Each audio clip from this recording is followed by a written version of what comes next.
Oh boy, this week was wild.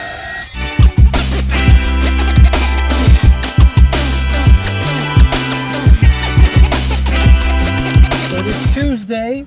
I'm looking up for a house for a client. Hey Kevin, this is Fernando. How are you?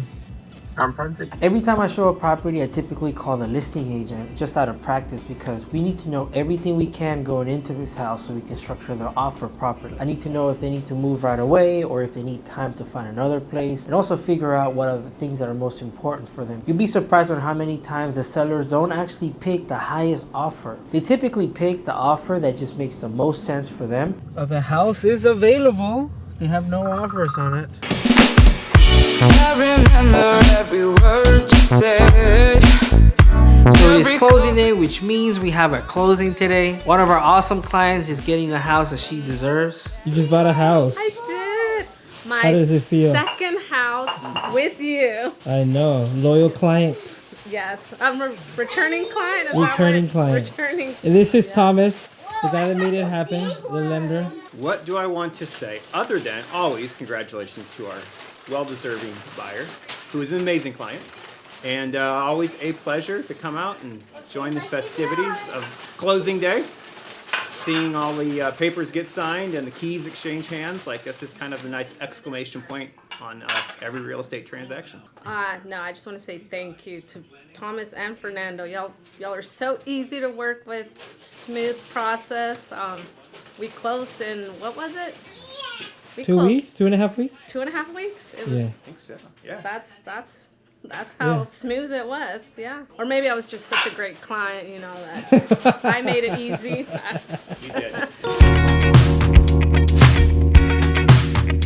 I'm getting ready to call the listing agent because we are sending an offer. Hello. So I showed my clients this beautiful house. It's actually 3 levels and they loved it. So we went ahead and put an offer. So now we have to do is just wait.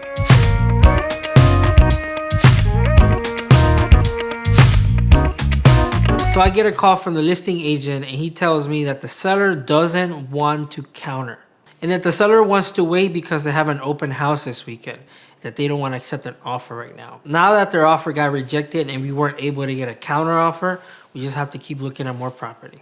Today's Thursday and we were supposed to have a closing about an hour ago and it's not happening.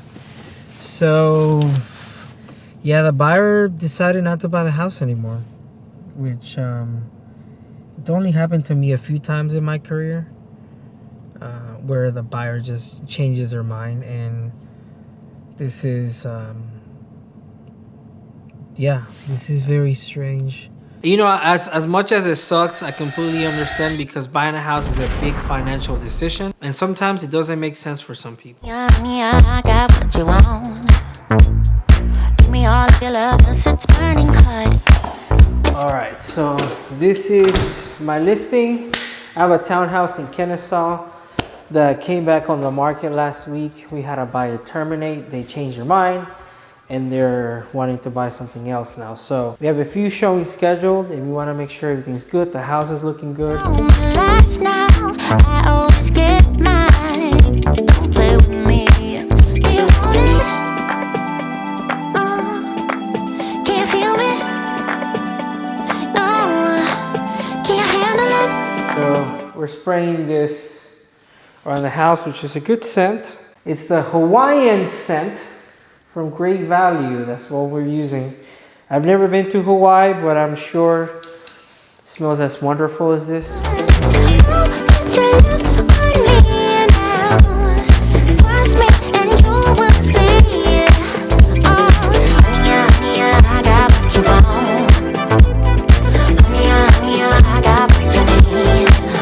Yeah, you see, this is why we come and check on our listings, because the last showing we had was yesterday, so that window's been open since yesterday.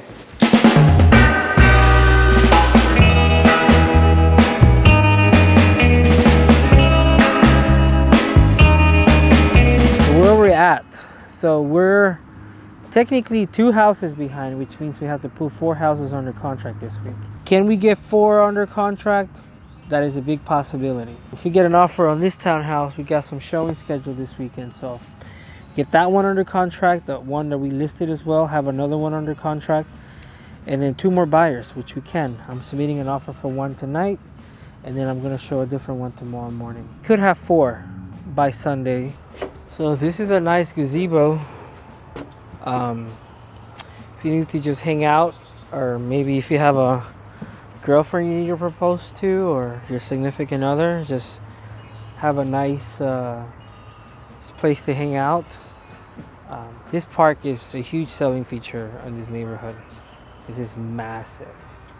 This week has been a tough one, y'all. I'm not gonna lie, I've had a lot of challenges this week. You know, we can't give up. We gotta push forward. We have to just stay positive. We have to definitely stay positive. We have to keep our head up, and we're gonna keep going, because this 100 houses in 1 year challenge is a thing. So we are not gonna stop until we sell 100 houses this year. So get ready.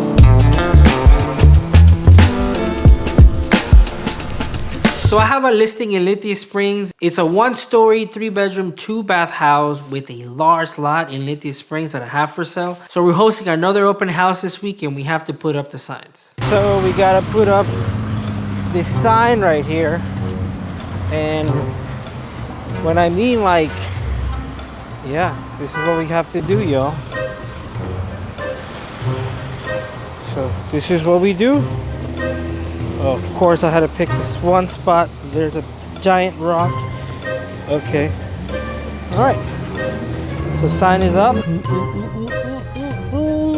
So we gotta put another open house sign at this intersection, and it's pretty busy.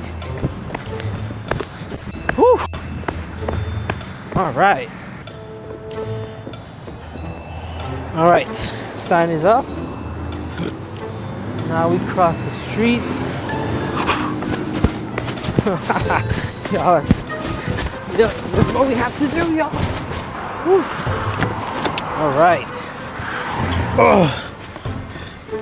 All right, so now we go and put up the next ones.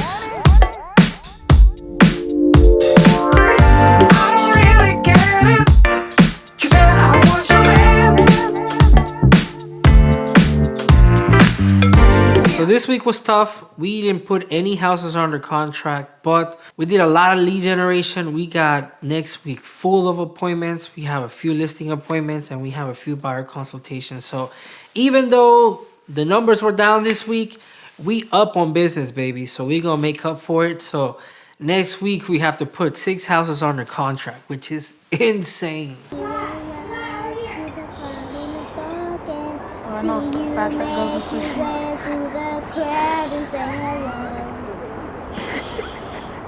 Little did I You'll be the prince and I'll be the princess. It's a love story.